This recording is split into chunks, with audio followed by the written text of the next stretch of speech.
Dans le cadre de nos activités de recherche en biomécanique, nous essayons de trouver des solutions de comblement de gros défects osseux, tels que celui qui est illustré ici, et donc au niveau du crâne. Pour pouvoir proposer des solutions adaptées, on a différentes possibilités. Il y a la greffe osseuse, par exemple, mais qui génère des douleurs très importantes pour le sujet. Donc nous avons travaillé en partenariat avec une entreprise qui s'appelle OBL pour proposer une autre solution de comblement. L'idée, c'était de développer un implant en titane, mais poreux. Alors, pourquoi poreux? La première raison, c'est de permettre à cet implant d'avoir des caractéristiques mécaniques qui soient proches de celles du tissu osseux qu'il doit venir combler.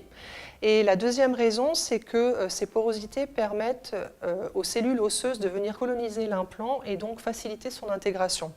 Donc, nous avons développé et nous avons fait breveter un motif poreux, anisotrope, c'est-à-dire qui possède des propriétés différentes suivant les directions de l'espace. Donc nous avons pour cela réalisé à la fois des simulations numériques et puis des essais expérimentaux, donc sur des éprouvettes telles que celle-ci, pour aboutir finalement à des solutions totalement sur mesure, fabriquées par les procédés de fabrication additifs que l'on rencontre aujourd'hui, donc par fusion de poudre laser. Et par conséquent, on peut arriver à des solutions de comblement telles que celle-ci, pour différents types de défects osseux. Donc là, on retrouve l'implant constitué du motif élémentaire poreux et donc dont la géométrie a été adaptée en fonction de l'anatomie, de la morphologie du patient. Le but de ma thèse est de créer une base de données des mouvements de l'articulation pour des sujets sains. Ici, vous avez par exemple des mouvements d'ouverture de la bouche. On va exploiter toutes ces mesures afin de faire ressortir des paramètres intéressants pour l'étude de l'articulation et pour améliorer la compréhension de son fonctionnement. Alors, on peut également venir mesurer l'activité des muscles.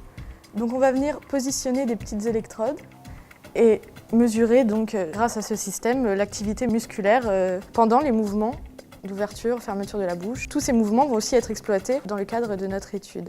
Je travaille sur les simulations numériques des prothèses dentaires pour les dentées totales et les conséquences de la mise en place d'une prothèse complète sur l'articulation temporomandibulaire.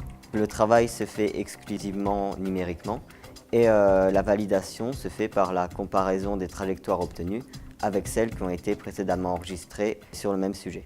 Nous travaillons également sur la mesure des propriétés mécaniques des tissus biologiques, comme l'os par exemple, ou les tendons et les ligaments. Donc cela nous permet de comprendre le comportement de ces tissus biologiques, mais également d'avoir des données pour les modèles que nous développons. Ici par exemple, il y a dans la machine un échantillon qui est réalisé en polymère, fabriqué par des partenaires de l'Université de sciences et technologies de Cracovie avec lesquels nous travaillons. Ils ont fabriqué ces échantillons qui modélisent la structure de l'os que nous avons donc dans les structures osseuses de notre squelette et ils cherchent à comprendre le comportement de ces échantillons d'os. Donc nous sommes en train de préparer des essais pour mesurer les propriétés de ces tissus. Nous avons également, avec la machine que nous utilisons, la possibilité de quantifier le comportement d'implants ou de prothèses qui sont utilisés en chirurgie maxillofaciale par exemple.